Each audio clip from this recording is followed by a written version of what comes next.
Arkadaşlar merhabalar, YouTube kanalıma hoş geldiniz. Bugün sizler için çok sorduğunuz file çantamızı yapacağız. Tabii ki kimle? Sevgili Gamze hocamla, Işıl Işıl Tasarım Instagram hesabı olan Gamze hocamla birlikte sizlere bugün çok sorduğunuz file çantamızın anlatımını yapacağız. Ama onun öncesinden sizden ricam, bu tarz videoları daha fazla görmek istiyorsanız YouTube kanalımıza abone olmayı, beğenmeyi ve yorum yapmayı unutmayın diyorum. Şimdi Gamze hocam hoş geldin. Hoş bulduk canım. Nasılsın? İyiyim hayatım. Bugün ne yapacağız? iyiyim. Niye? Onu Neden? söyleyeyim. Sözümüzü tutuyoruz aslında. Değil mi? Evet. Değil mi? Uzun zamandır sorulan, hatta şöyle çantamı göstereyim kızlar. Bakın bu şekilde file çantamızı yapacağız. Tabii ki file çantamız burada bitmiş ama içinde bizim çok sevilen taşlı saplarımız var. Daha sonrasında bunu takacağız. Ben şimdi çantamı bu şekilde size göstermek istedim. Dilerseniz şimdi yapılışına geçelim mi Gamze hocam? Geçelim canım. Şeyi Evet. söyleyelim Aslı'cığım. Biz bunda bir tane ip kullandık. Biliyorsunuz bizim ipimizin metrajı Evet. uzun. Metalik iple yaptık. Evet. Ne kadar gitti diye sorarlarsa bir tane metalik kağıt ip onlar için yeterli olacak. Evet. Şimdi çantamızı şöyle bırakıyorum. Evet. Ben rahat görsünler diye şöyle makromeden çalıştım. İstersen bunu bir göster. Arkadaşlar şimdi biz size minyatürünü göstereceğiz. Evet. Tabii ki siz Ölçülerini vereceğiz. Evet, ölçüsünü vereceğiz. İstediğiniz boyutta yaparak aynı teknikle işleyebileceksiniz. Açık renk makrome ip tercih ettik ki daha net görebilirsiniz diye. Az önce gösterdim. Metalik ipimizle yapıldı. Metalik ip de ASL marka, yani bizim kendi markamızda olan arkadaşlar bir adet yeterli geliyor. Çünkü gramajı fazla. O yüzden bir adetle yapabilirsiniz. Şimdi dilerseniz Şöyle yakından göstereyim abi. bakın Çok şöyle ufak bir minyatürünü taban. yaptık. Evet, Gamze hocam şimdi size ölçü vererek diğer Gamze Bunun sonunda verelim ölçüsünü. İstersen Tamam. ya da şimdi verelim hemen. bence direkt verelim Verelim mi? ölçüsünü. Tamam. Hemen şurada Tamam, mizrumuz mezurumuzu da alalım. var. Al canım. Bu boyda yapmak isterseniz kızlar sizlere ölçüsünü verelim. 3,5 numaralı tığla mı yapmıştık 3,5 Gamze olabilir, hocam 4 bunu? olabilir. Ben hep şunu Elinize söylüyorum. sıkmayın. Kendileri elleriyle bir çeksinler zinciri. Hı hı. Hangisi ellerine oturuyorsa tığ numarası olarak onunla devam etsinler. Arkadaşlar eğer bu boy yapmak isterseniz eni 35 santim. Pardon, uzunluğu 35 santim. Eni de 13 santim. 35'e 13 yaparak dilerseniz bu şekilde bu boyutta yapabilirsiniz. Ama şimdi biz dediğimiz gibi size göstermek için minyatürünü çalışacağız. Aynen öyle. Evet, Şimdi başlayalım. ben Gamze. ufak bir parçayla başlayacağım. Önce Evet. her zamanki gibi ne yapıyoruz? Sık iğneyle başlıyoruz. Arzu'm buradan direkt Şu arkadan sadece istersen. eli alalım Gamze hocamın. Şöyle güzel bir zincir çekiyorum. Ufak bir parça olacağı için. Şimdi bu da bizim için önemli. Bütün çantalardaki asıl amaç bu. Bak. Şimdi hemen yanına bir sık iğneyle başlıyorum. Sıra sonuna kadar sık iğneyle devam ediyorum. Özellikle makrome tercih ettik. Rengi açık tercih ettik. Daha net anlasınlar, daha net görünsün diye. Sıra sonuna kadar gidiyorum. Şu anda şuraya yapıyoruz değil mi Gamze Tabanı hocam? yapıyoruz. Tabanı hayatım. yapıyoruz. Sen onu Tabanı göster yapıyoruz. Evet. istersen. Şimdi şunu istemiyorum Arzu. Hep söylenen şey şu son zincire batmasınlar. Çünkü sökülme yapacak. Onu kilitliyoruz ve bırakıyoruz. Bir zincir çekiyoruz. Örgümüzü çeviriyoruz. Hemen dibine sıra sonuna kadar devam. Bu bizim aslında bütün çantalarda yaptığımız parça tekniği. Yani bütün çantalarda bu şekilde parçaları oluşturmaları gerekiyor. Şimdi biraz hızlı hareket etmeye çalışıyorum. O yüzden de karışıyor. Sıra sonuna kadar şu şekilde gideceğiz.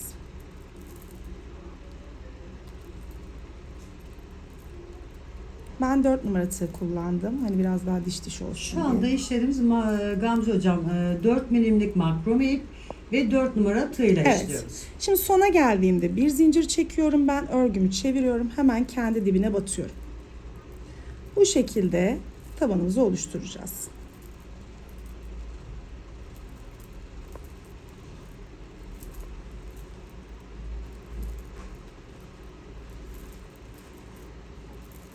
Bu bütün çantalarda kullanacakları taban. Bu gelgit taban değil mi Gamze hocam? Evet. En kolay tabanlardan bir Aynen tanesi Aslı'cığım. aslında. Zinciri ne kadar uzun tutarlarsa Evet. tabanın ebatını da o kadar büyütürler. Tabii biz şimdi hani bütün aşamalarını gösterelim diye Evet. daha şey yapıyoruz. Hızlı mı örüyorum acaba Arzucuğum? Nasıl gözüküyor ekrandan? Şu anda Biraz gayet yavaşlatayım iyi. mı? Yok, gayet iyi Gamze hocam. Zaten normal taban yapıyoruz Evet. şu anda.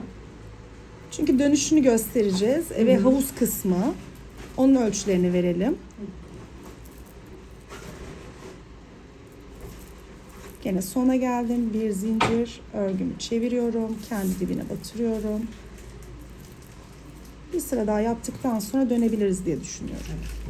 Bu alt zemini, tabanımız. zemin, evet. Şimdi daha sonrasında şu üst kısma dönüşleri göstereceğiz.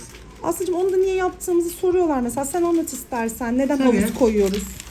Şimdi şöyle arkadaşlar, normalde biz taban üzerine direkt file de çıkabiliriz. Yani direkt şu şekilde file de yapabiliriz ama eğer şöyle üst kısmı da 4-5 santim olacak şekilde sık iğne yaparsak içine koyduğunuz malzemeler düşme ihtimali olmaz. Aynı zamanda çantanızın daha tok, daha dik durmasını sağlıyor. Evet. Şimdi ufak bir taban çalışacağız. Biz ne yaptık? Küçük bir taban çalıştık. Şimdi tabanlarda dikkat etmemiz gereken şey ne? Şu dönüşler. Ben her zaman şunu yaptırıyorum. Köşelere 3, diğer yerlere bir sık iğne yaptırıp tabanı Bir kere oturtuyorum. mahsus değil Bir mi kez hocam? Aslıcığım, bir kez. Şimdi bir tane yapmıştım, ikinciyi yaptım, buraya battım, üçüncüyü yaptım. Şimdi hep soruyorlar nereye batacağız? Bak, şuraya batırdım, boşluğa da batabilirler. Yani örgü zaten size gösteriyor onu. Mesela bak şu kısma da şöyle de batabilirler, bir alta da batabilirler ama hep aynı yere olmasına dikkat etsinler. Şu şekilde. Bak tekler bitti. Tekrar köşeye geldiğimde bu köşeye ne yapıyorum? Üç 1, 2 ve 3. Bak, bu dönüşleri verdim. Şimdi buralara gene tek geleceğim. Şurada gene 3 diyeceğim. Sadece köşelere bir kere mahsus Bir üç kere kez. batıyoruz. O da Aslı'cığım şimdi girinti çıkıntı oluyor ya çantalarda. Hani kip düzgün bir parça çıksın. Daha doğrusu hani parçalı çantalar yapıyoruz mesela biz. 3 Evet. parça, 5 parça. Onlarda dikişe hazırlıyoruz aslında bunu. Tabanda da düz çıkışı sağlamak için bunu yapıyoruz. Gene köşeye geldim. Bak şunu geri çekiyorum ona değil, Evet. onun altına ve ipi gizlemeye başlayacağım yavaş yavaş. 1 2 şunu pardon şu 2'yi tekrarlamam gerekecek. 2 ve 3. Bu kısmı da döndüm. Şimdi artık Yine her deliğe bir Bir, defa batıyoruz. 2 şöyle devam ediyor. Tabii hep söylediğimiz şey elimizde düzeltmeyi unutmuyoruz. El ütüsü çok El önemli ütüsü. burada. Bak şimdi köşeler dönmeye başladı. Gördün Evet. mü? Şimdi şurayı da tamamladıktan sonra çantadaki senden isteyeceğim onu göstermeni Aslı'cığım. Şuraya 1 2 3 sıra sonuna kadar Yine her deliğe bir defa batıyoruz. Zaten çantamızda dönmeye başlıyor gibi Gamze Evet, hocam evet. yukarı doğru. Şimdi şey yapacağız Aslı'cığım, hani hep biz diyoruz ya oturan mı olsun çanta kendinden bombeli mi dönsün diye. Şimdi bu tarz çantalarda biraz oturduğu zaman o çizgi güzel gözüküyor. O yüzden ne yapacağız? Bir sıra bak şimdi şunu söyleyelim önce. Evet. 3'ün ilkine geldik, kapattık ve ben şurada şöyle ikincisinde bir kaydırma yapıyorum, o yuvarlağı veriyorum. Tamam mı? Şimdi Aslı'cığım yapmak istediğimiz şeyi gösterelim mi şu büyük çantamızı? Tabii. Geri alma çizgiyi. Bakın şurası değil mi Gamze Evet. hocam? Şu kısım kızlar. Aynen. Onu da nasıl yapıyoruz? Normalde Şu. biz sık iğne Bu yapar. daha dik durmasını sağlıyor. Evet. Sık iğnede ne yapıyorduk? Tığa batırdığımız zaman bak şu iki çizgi oluşuyor ya tığın üstünde. 1, 2, 3. Onu yapmıyoruz. Ne yapacağız? Bir sıra şu arka kanatlardan. Bu arka kanatlardan alarak bir sırayı tamamlayacağız. Yapmak ister misin Aslı? Sen yap aşkım. Ha? Vereyim mi? Şimdi burayı zaten artık her deliğe bir defa batıyoruz. Aynen, Artık köşeye bir 3 kere sıra- batma yok. Yok.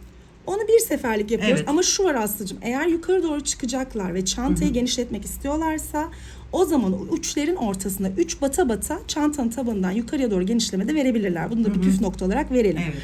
Ama tabanlarda böyle bir şey istemiyoruz. Çantanın hepsini böyle de örebilirler yukarıya doğru geriden alarak. Bu da farklı bir örnek Evet. çıkarır. Aralarda çizgiler çıkarır onlar için.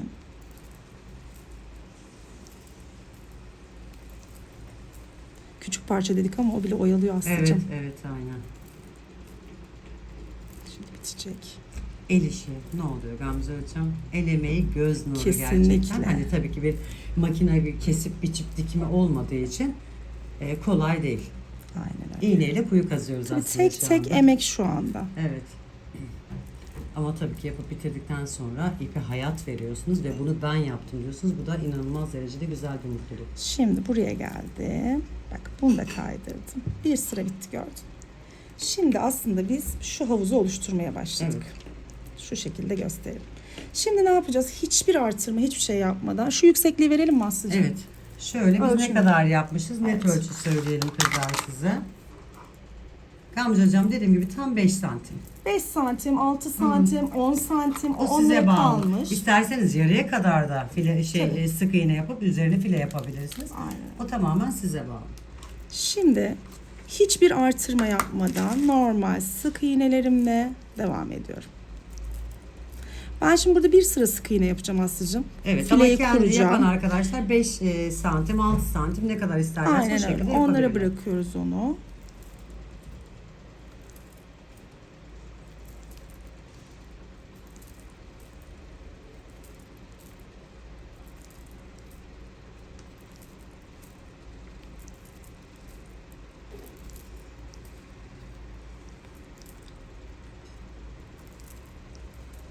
Yavaş yavaş dönmeye başladı Evet. çanta.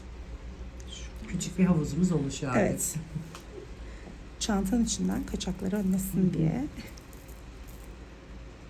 İsterlerse tabii ki sıfırdan da kurabilirler filelerini. Evet. Hani ben hiç sık iğne istemiyorum tabandan. Direkt file İstiyorlarsa olsun. direkt kurabilirler.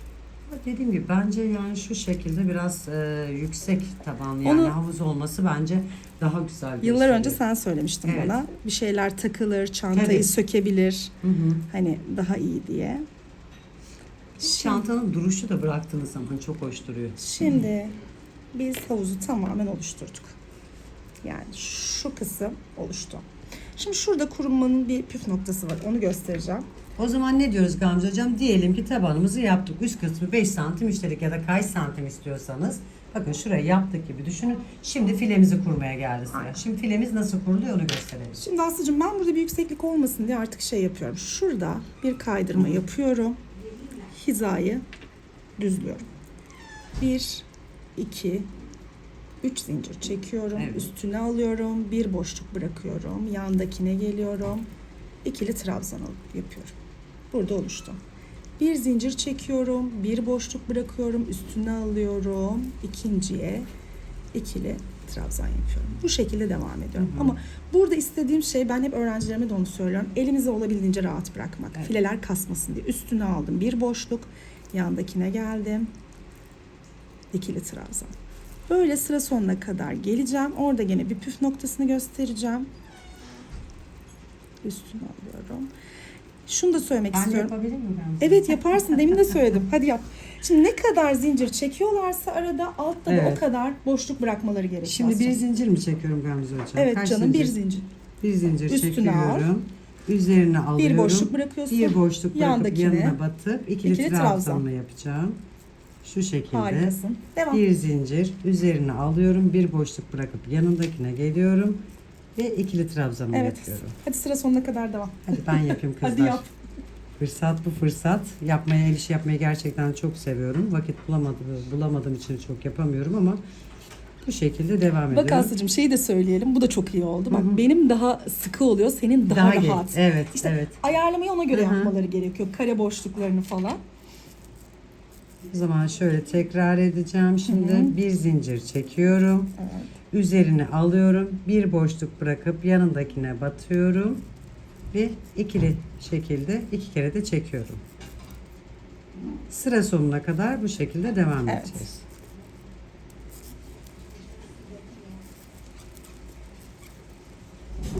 Benden hızlı örüyor.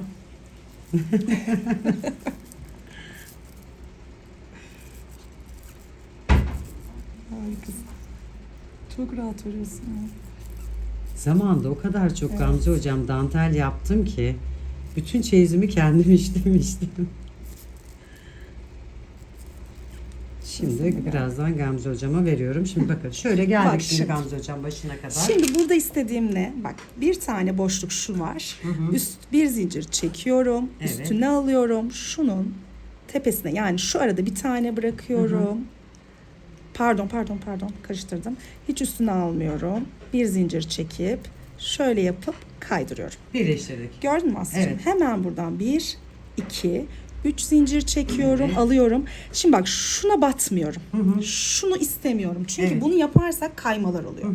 Şu var ya ve hani ikili trabzan Evet. yapıyoruz ya, o ikili trabzanın ikincisine batıyorum. O zaman tam tepesine battığımız zaman da dik dik bu şekilde Evet bak. olur. Bir zincir çekiyorum, üstüne Evet. alıyorum. Şuna değil. Yani şu sık iğneye batmıyorum. Bunu Evet. istemiyorum. Şuradaki ikinci trabzanın ikincisine batıyorum. Şu şekilde kapattığımda Aslı'cığım görüyor musun? Bak üst üste Evet. geliyorlar. Bu şekilde kızlar. Evet.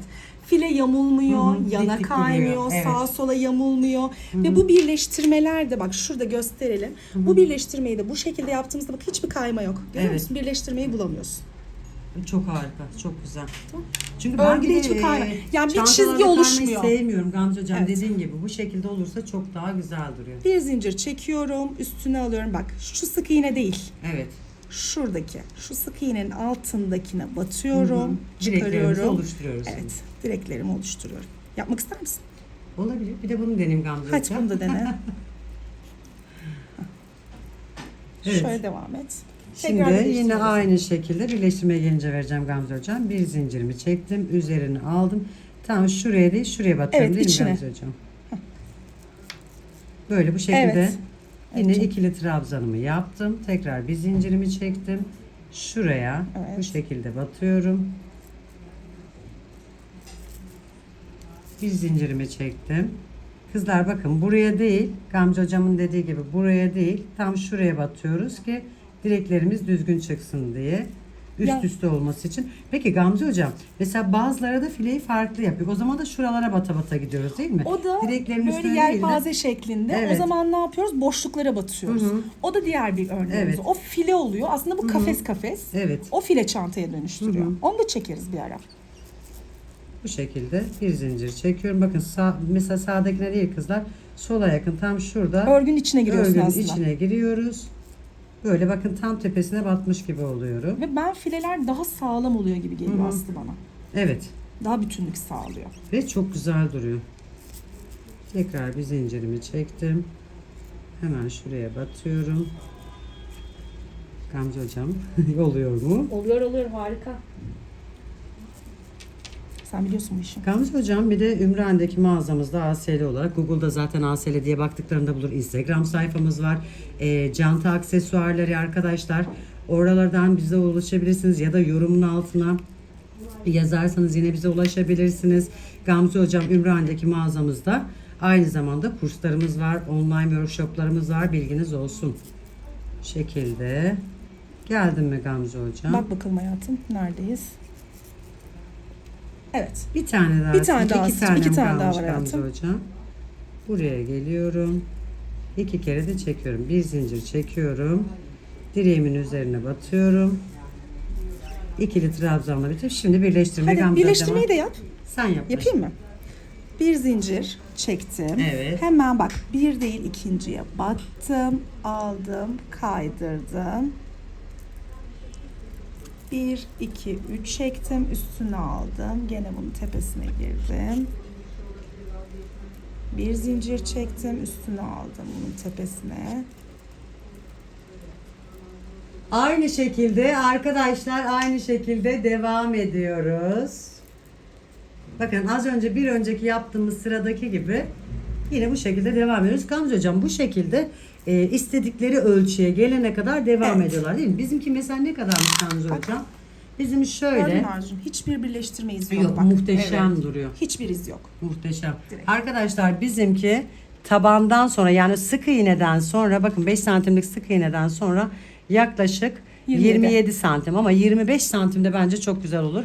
Ama sık iğne ile birlikte baktığınız zaman 32 santim arkadaşlar.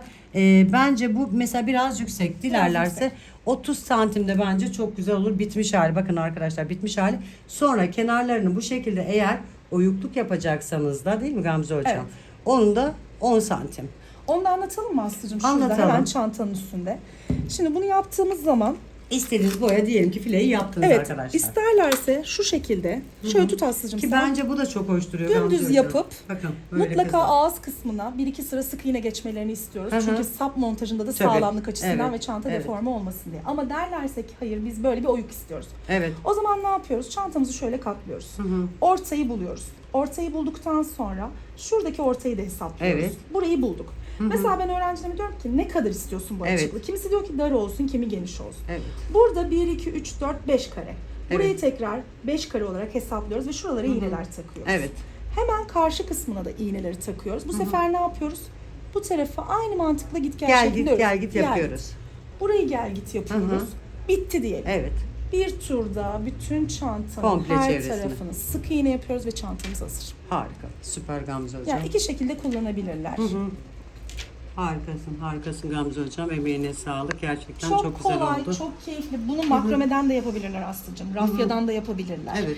Yerli, ithal, normal bütün rafyaları kullanabilirler. Katipten 2 kat yapabilirler ki bizim Ebruli iplerimiz Evet, buna uygun. Ondan çalışabilirler. Yani tamamen kendi hani kullanacakları ipe bağlı. Harika. Gamze hocam eline koluna emeğine sağlık. Gerçekten çok güzel anlattın kızlar. Pratik bir şekilde. Efendim taban ölçülerini verdik. Vermiştik. Bir daha önce videonun başında da taban ölçülerini vermiştik. Siz de istediğiniz boyutta kızlar bu şekilde yapabilirsiniz diyorum. Bakalım sırada hangi çanta yapacağız değil mi Gamze hocam? Evet, şimdi gösterelim Aslı'cığım. Şimdi üstünde Hemen. saplarımız var. Bakın şu Hani taşlı bunları- saplarımızı takacağız biz. Ve çantaya da çok yakışıyor bu arada. efsane. O yüzden Şimdi göstermek istiyorum. çanta ışıltılı olduğu için hatta şöyle göstereyim kızlar. Evet. Çantamızın bu şekilde sapları da takımı gerçekten çok kolay. Bakın şöyle size geliyor. Arkasında telleri var. Şunu da diğer bir tane hemen yapıp göstermek istiyorum. Şöyle bakın. Çok basit ve pratik şekilde hemen istediğiniz noktaya getiriyorsunuz. Şöyle takıyorsunuz. Arkasını çevirip daha sonra arka telini takıyoruz. Şöyle içe doğru büküyoruz. Hemen diğerini de geliyoruz. Düzgün bir şekilde. Şöyle takıyorum. Bu saplarımız bu arada Gamze hocam biliyorsun derileri de var. Çok güzel, Artık çok dikmekle başarılı. uğraşmıyoruz sapları. Direkt pratik şekilde takıyoruz. Bunlar için de Instagram sayfamızda canta aksesuarları, hatta Arzum şöyle gösterebilir misiniz arkadaşlar? Canta aksesuarları olarak yine amblemimiz tabii ASL olarak göreceksiniz. Tüm malzemelerimizden, iplerimizden, askılarımızdan hepsinden orada ulaşabilirsiniz. Ben şöyle hatta göstermek istiyorum. Taşlı sapımız da gerçekten bu çanta için Muhteşem. ideal ve çok yakıştı. Ve bu sene biliyorsun pırıltılar Evet, gündüz ışıltı. gece her şeyden. Kesinlikle ve ben bu çantayı Gamze hocam gündüz eşofmanlarla bile takarım. İnanılmaz güzel duruyor kızlar. Her şeyden. Sadesiz ama bir çantanız direkt göze çarpıyor. Işıltısı muhteşem duruyor. Evet arkadaşlar, haftada 2 gün olarak artık videolarımızı hızlı bir şekilde çekmeye devam edeceğiz. Bu haftaki konuğumuz sevgili Gamze hocam. Instagram hesabı Işıl Işıl Tasarım. Bizim ASL'nin hocası. Gülü canı diyorum. Teşekkür ederim. Kurslarımız hızla devam ediyor. 4. sezonumuza Eylül ayında Evet, başlıyoruz. tekrar sizler de isterseniz tabii ki Ümraniye mağazamız kurslarımıza kayıt olabilirsiniz ya da gelemem, uzağım diyorsanız da Gamze hocamla iletişime geçerek online olarak workshoplar alabilirsiniz arkadaşlar. Bakalım sırada hangi çantamız var? İstediğiniz çantalar varsa bizlere Bize ulaşın. yazmaya devam edin. Yazmaya devam edin. Bizler de sizler için videolarımızı çekelim. Kendinize iyi bakın. Sevgiyle, sağlıcakla kalın. ASL ile kalın. Takipte kalın diyorum. Hoşça kalın. Hoşçakalın.